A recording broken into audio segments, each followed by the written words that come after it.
The purpose of this presentation is to provide the viewer with a basic understanding of mechanical collection methods used to control air pollution and control devices under this category.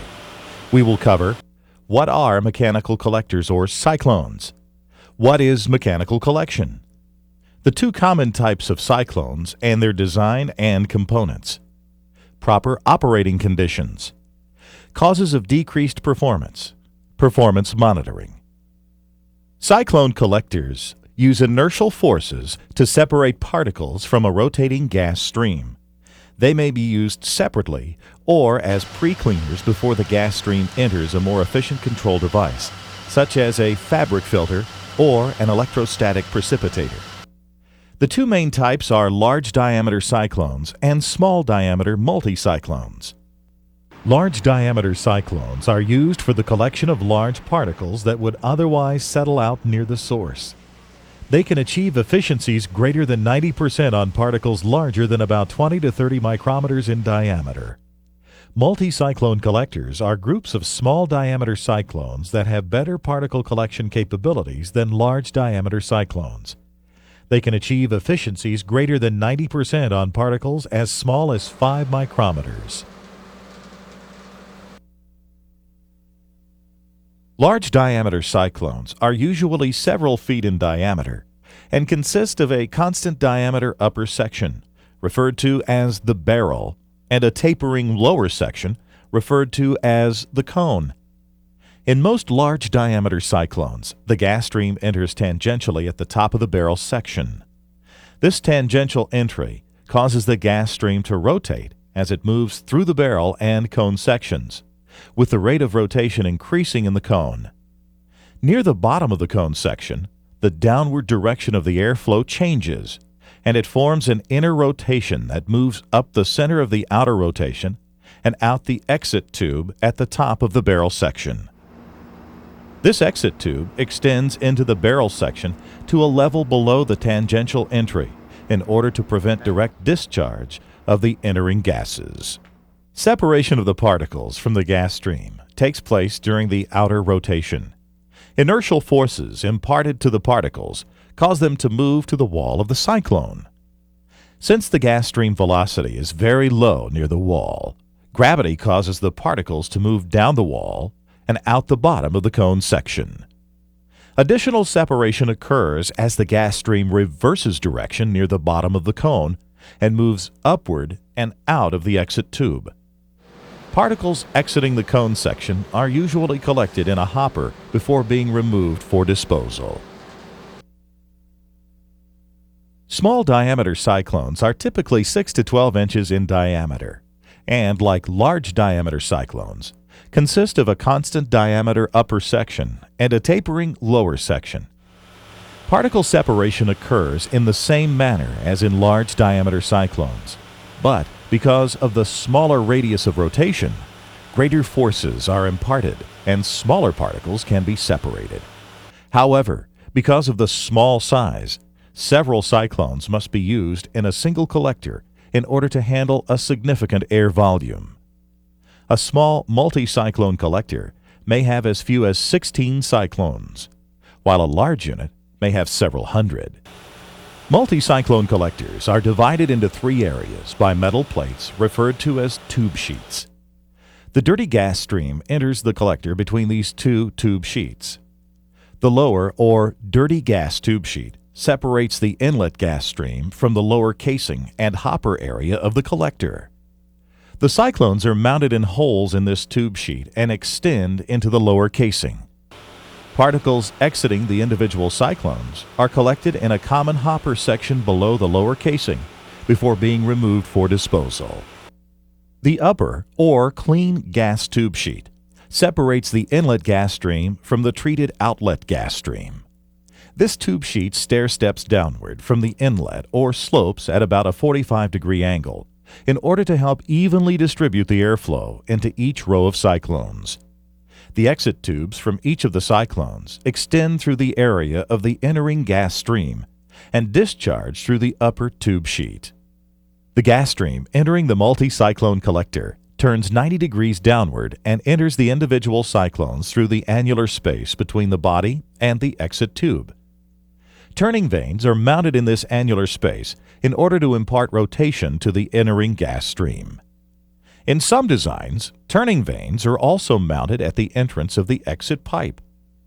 As with the larger diameter cyclones, the exit pipes extend into the upper body of the cyclone to prevent direct discharge of the entering gases.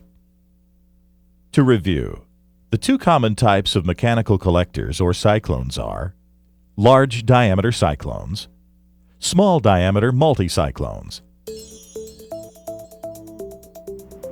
There are several factors that can contribute to loss of performance in a cyclone collector. These problems include air infiltration, hopper overflow, high or low gas flow rate, plugged turning vanes, eroded turning vanes, eroded exit tubes, tube sheet leaks, cross-hopper recirculation. The ability to evaluate potential problems during a field inspection will depend on how well the system is instrumented. Unfortunately, most cyclone systems are not well instrumented. Performance evaluation of these systems will be difficult unless measurements of important parameters are made. There should be two goals in any field inspection. First is to evaluate the source's compliance with any rule-specific monitoring requirements and with the provisions of the Title V permit. In addition, parameters that influence performance should be evaluated to see if there are shifts from their baseline values that could indicate reduced collection efficiency. A potential direct indicator of cyclone performance is the opacity of the discharge gas stream. A modest increase in average opacity from the baseline value provides an early indication of developing problems. A severe increase in average opacity is usually caused by reentrainment of particles from an overflowing hopper. However, this parameter will only be useful for collectors that are designed to remove small diameter particles. Large diameter particles exhibit very little opacity, even at high concentrations.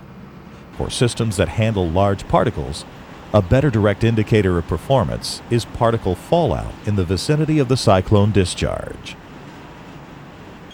One of the most useful parameters for evaluating cyclone performance is the pressure drop across the collector.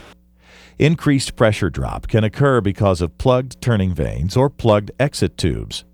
Both of these conditions will result in a distortion of the rotation pattern, reducing the collection efficiency. Decreased pressure drop can occur because of eroded turning vanes, eroded exit tubes, or leaks in the upper tube sheet.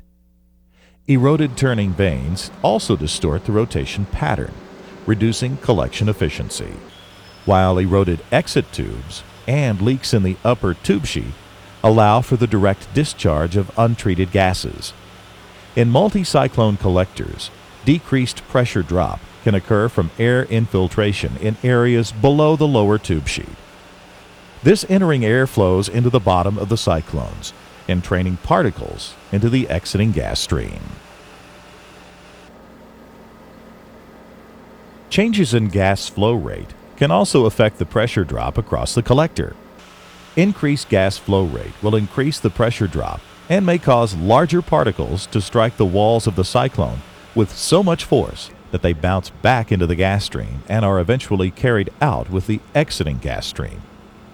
Decreased gas flow rate will decrease the pressure drop. Since lower forces will be imparted to the particles, the collection efficiency will also be reduced.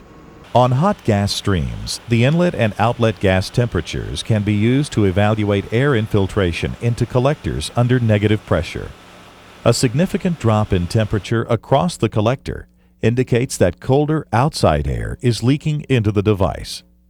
Excessive air infiltration will result in decreased gas flow rate from the source and will be accompanied by fugitive emissions and decreased hood static pressures.